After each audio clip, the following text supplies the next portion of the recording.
નમસ્કાર મિત્રો, હું છું ડૉક્ટર તેજલ પટેલ. જીપીએસસીબી દ્વારા લેબ ટેકનિશિયનની 108 જગ્યાઓ માટેની જાહેરાત આવી ગઈ છે. જો તમે અત્યાર સુધી ફોર્મ ન ભર્યું હોય તો ફોર્મ ભરી દેજો. શું તમે જાણો છો કે 150 માર્ક્સમાંથી 100 માર્ક્સ માટે તમારા ટેકનિકલ વિષયના જ છે? જો એટલે કે તમારું એમએલટી ડીએમએલટીનું નોલેજ પાક્કું હશે તો સરકારી નોકરી તો તમારી પાક્કી જ છે. તો શરૂઆત કરીએ ચલો કે જીપીએસસીનું પરીક્ષાનું માળખું શું કહી રહ્યું છે, કેટલા પ્રશ્નો તમારે કેવા માર્ક્સના પૂછાશે. ચલો શરૂઆત કરીએ. જનરલ અવેર્સની જીકે એટલે જે બી હારમાં બધી વસ્તુ ચાલતી રહેતી હશે કોમન, તમારે એમાંથી પ્રશ્નો આવશે. 20 ગુણનો પ્રશ્નો આવશે. એમસીક્યુ રહેશે. ટોટલ બેઝ ભાષા હશે ગુજરાતી.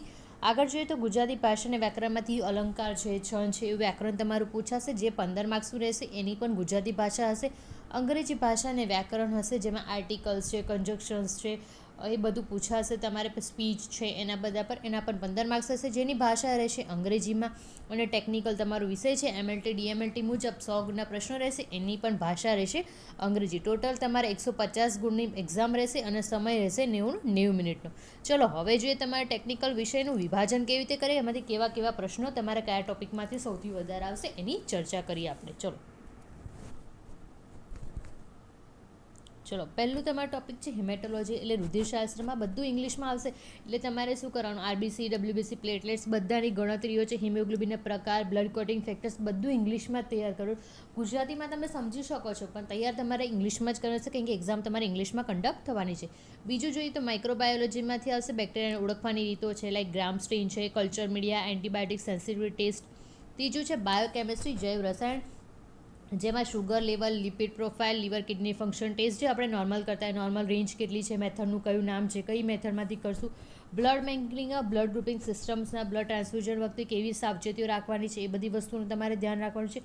પેથોલોજીમાં કોઈપણ બોડીને ફ્લુઇડ છે, પેશાબને બધી તમે જે સર્ચ કરો છો, કેમિકલ એનાલિસિસ, ફિઝિકલ, એ બધાનું એક્ઝામમાં આવી શકે છે ક્વેશ્ચન્સ. પેરાસાઇટોલોજીમાંથી મેલેરિયા અને ફાઇલેરિયા જેવા પરોપજીવીની લાઈફ સાયકલ. બરાબર.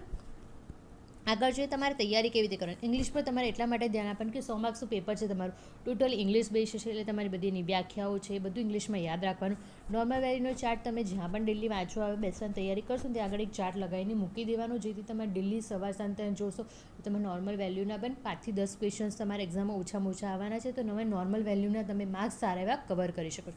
ઇન્સ્ટ્રુમેન્ટ્સ શેના માટે ક્યાં યુઝ થાય છે, કઈ વખતે યુઝ કરવાનું એનું ખાસ ધ્યાન રાખવાનું. લાઇક સેન્ટ્રીફ્યુજ છે, કલરીમીટર છે, માઇક્રોસ્કોપના સિદ્ધાંતો બધું ધ્યાનથી સમજવાનું. એમસીક્યુની પ્રેક્ટિસ થિયરીમાં ના કરતા કારણ કે એમાં થિયરી બેઝ ક્વેશ્ચન્સ હશે પણ એની જોડે જોડે પ્રેક્ટિકલ બી તમને કહેવામાં આવશે કે આવું રીતે સપોઝ આ એક્ઝામિનેશન તમે કરો છો એમાં આ વસ્તુ હોય તો તમે શું કહી શકો છો, એ વસ્તુનું તમારે ધ્યાન રાખવાનું. હવે હું એઝ અ ડૉક્ટર તમને કહી રહી છું કે લેબોરેટરી છે હોસ્પિટલનું હૃદય છે, પણ જો આપણે 100 માર્ક્સની તૈયારી એવી રીતે કરીશું કે માત્ર પરીક્ષા નહીં પણ તમે પ્રેક્ટિકલ ફિલ્ડમાં પણ એક્સપર્ટ બની જશો. અમારી ચેનલ એક્ઝામ ઓરેકલ પર હવેથી આના વિડીયો આવશે. આપણે આવતીકાલે આ વિડીયોના અંતમાં આપણે હિમેટોલોજીના એવા પ્રશ્નો જોઈશું જે વારંવાર એક્ઝામમાં પૂછાય છે. તો તમને મારો વિડીયો ગમ્યો હોય તો પ્લીઝ લાઇક, શેર, સબસ્ક્રાઈબ કરવાનું ભૂલતા નહીં. And thank you so much. અને ફોર્મ ના ભર્યું હોય તો ભરી દેજો.